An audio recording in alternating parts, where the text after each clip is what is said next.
Did you know helicopters can build skyscrapers from the sky? Picture this: massive steel beams and heavy equipment soaring above city streets, guided with precision by expert pilots. Helicopters are used in construction when cranes just can't reach, like on skyscrapers, mountain sites, or remote locations. Their powerful rotors generate enough lift to carry loads weighing thousands of pounds.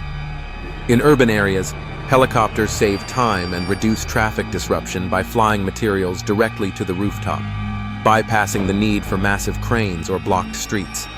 One famous example is the Sikorsky S-64 Sky Crane, a helicopter designed specifically for heavy lifting. It can hoist entire rooftop units, antennas, or even sections of bridges. Pilots use pinpoint accuracy, hovering in place while ground crews guide the load into position. Safety is key. Every lift is carefully planned, with communication between pilot and ground team.